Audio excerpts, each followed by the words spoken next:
존경하시는 석일천 회장님, 그 외에 귀빈 여러분들, 저는 한국역술인협회 중앙회장 백운산입니다.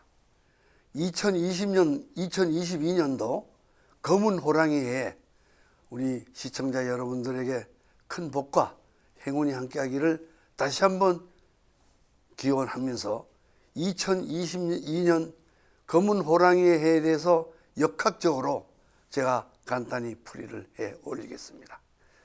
2022년은 임인년입니다. 쉽게 말하면 천간은 임수, 큰 바닷물이 하늘에 있고, 지간은 큰 거목인 인목이라는 나무가 밑에 받쳐 있어 가지고 대한민국은 돛담배를 타고 태평양을 건너가는 이런 형국이기 때문에 상당히 어렵고 아찔아찔한 이러한 한 해가 됩니다. 작은 돛담배로 태평양을 건너가니까 얼마나 불안스럽겠습니까?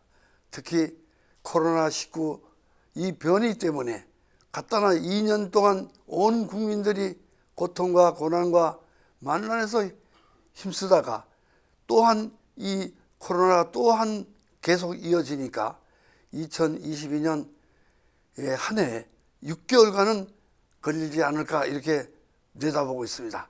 그래서 한 6개월간을 돛담배를 타고 무사히 우리가 원하는 곳에 도착하는 것이 한 5개월에서 6개월 정도 걸리니, 특히 대한민국의 소상공인들이 한 5, 6개월간 다시 한번 꽁꽁 뭉쳐가지고 힘을 합쳐가지고 이것을 이겨내야 합니다. 그러면 다시 해방의 자유가 와서 다시 소상공인들에게 큰 힘이 되고, 어렵던 소상공인들이 다시 제 목적을 찾아가서 큰 장사나 사업, 문화, 정치, 경제가 이루어지지 않을까 이렇게 역학적으로 내다봅니다.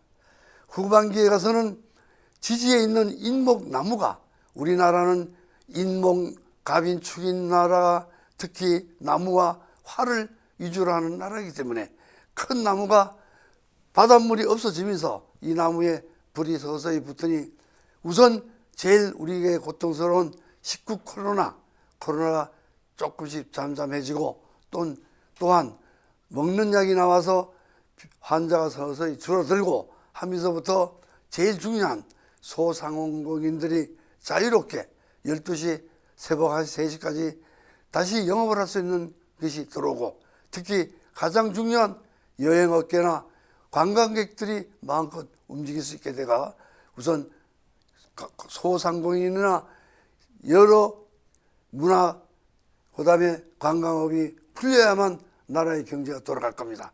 또한 부동산 문제도 안정되고, 특히 2022년에는 대통령 선거가 3월 9일 날 있습니다. 물론 새로운 분이 대통령이 되셔가지고 그 정부가 새롭게 이 나라를 잘 이끌어갈 것으로 내다봅니다. 또한 지방자치제가 또 시작이 됩니다. 선거가 6월 당에 지방자치제가 있고, 대통령 선거를 먼저 하고 지방자치가 되는데, 대통령도 국민이 원하는 분이 대통령이 되실 거고, 지방자치제도 지난번과는 좀 틀리게 90% 100%가 전부 여당이 차지하는 것이 아니고 70% 정도가 여당이 차지하실 거고, 그 다음에 나머지는 골고루 나눠져서 야당 여당이 잘 분류가 돼서 지방자치제를 아마 운영이 돼서, 특히 경상남북도에는 지금 현재 있는 야당이 많이 그 지자체제를 아마 차지하는 것으로 내다보고 있습니다. 시청자 여러분, 이제 얼마 안 있으면 우리들이 어려운 고통이 다 지나갈 것 같습니다. 특히 역학적으로 우리들이 예언한 것이 한 번도 틀린 게 없습니다. 그러니까 시청자 여러분들은 이것을 거울 삼아 이제 한 5, 6개월 꾹 참고 견뎌 나갑시다. 그러면 좋은 해 뜨는 기분이 보이고 어둠이 사라지고 새로운 햇살이 비치는 대한민국이 와서 앞으로 연말쯤 돼서는 종전선언까지 있어서 남북관계가 잘 이루어지고, 특히 이산가족이라든가 또 남북 금강산 문제, 이러한 것도 이루어져서 잘 모든 것이 이루어지지 않을까 이렇게 생각이 됩니다. 우선 하루바삐 제일 중요한 것은 코로나19가 사멸되는 것이 가장 중요한 시기로 봅니다. 이제 머지않아 우리 대한민국도 다시 2년 전에 어떤 새로운 나라가 발전될 것을 저는 기대하고 오늘로써 이것으로 2022년 검은 호랑이의 구본을 마치겠습니다. 대단히 감사합니다.